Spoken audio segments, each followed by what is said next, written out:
I spent hours testing every advanced, complicated, highfalutin hacking technique I know, only to break in with the dumbest method possible. Are you kidding me? So imagine you're me 2 years ago. You are working on finding some vulnerabilities involving gaining administrative access to a major social media platform. So you can help this civic group avoid opinion manipulation, right? Influence. People are hacking social media stuff. They're trying to manipulate these algorithms, and you want to help people combat that so that they aren't being fed misinformation. Beautiful. But there's only one problem. You can't find any vulnerabilities. You've gone through all the ports on Nmap. You've tried SQLi. You're using GoBuster trying to find some odd directory. Nothing. These guys are good. That's why they're paying you the big bucks, because you need to find a vulnerability that's good. I tried all the usual tricks and nothing worked. 4 hours combing through HTTP request logs in Burp Suite. What am I going to do with my life? I'm going to get fired. I'm going to be embarrassed in front of this client. My hacker street cred, which I never had, is even more over. Everyone's going to be laughing at me. I'm going to have nightmares for the rest of my life. Oh, hey, I know. I'll try SQL map really quick on this sub. Nope, nothing. Denied. Okay. All right. Let me start from the beginning. Let me make one more login request and check these HTTP headers. All right, Burp is ready to go. Gonna try this request, just see what the HTTP. Okay, so wait a sec. So I'm getting a 200. I wanted to see what's gonna happen when I do a failed login attempt, right? Make sure all the security headers are there, maybe get some low-hanging fruit. But I'm just logged in. Okay.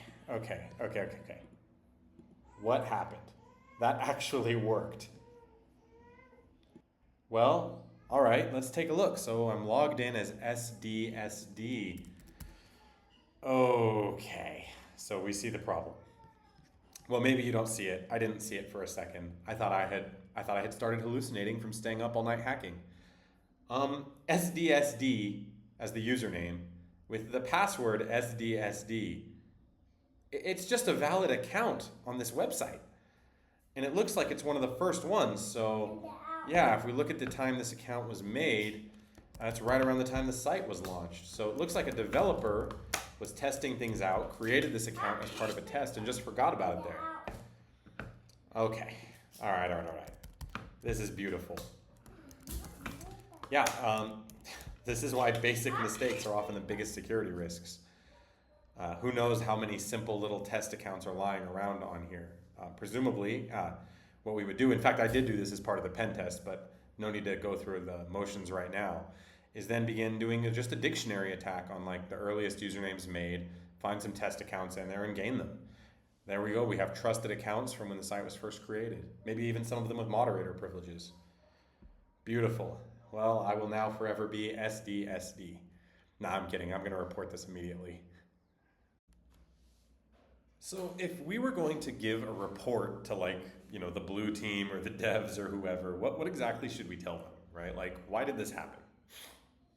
We talked a little bit about default, credentials that are left there when a platform is set up. But there really should be defenses in place so that even if devs make a mistake, this kind of thing wouldn't just be there lingering in production. And basically what we see is some old school security principles. So anybody who's used the internet has tried typing in a username and password and been told, hey, your password isn't complicated enough, right? You need to make it more complicated.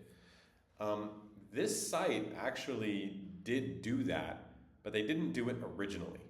Okay, so when they were developing it, like in the very beginning, they hadn't thought of that. But obviously you should have some kind of minimum check for, password security. And when you increase the security, which they eventually did to require certain complexity, you should be sending out an email to your users saying, hey, you have until XYZ date to please change your password using this form. so on and so forth.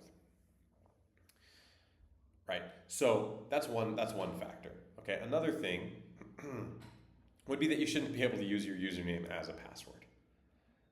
That's just common sense, right?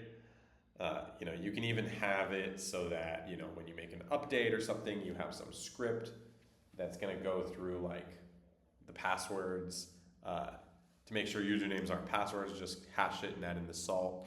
If you don't know what that means, it's okay. Check out the OWASP documentation on password security.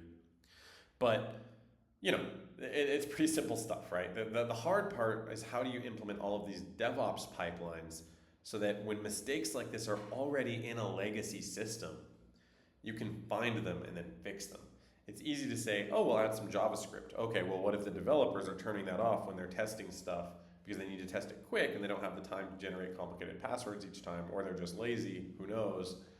What are you going to do? What do you do with legacy systems? I mean, in other words, what do you do with reality? Reality can't conform to our expectations of a modern secure system because reality always comes from the past. The expectations were different, and therefore the technology is different.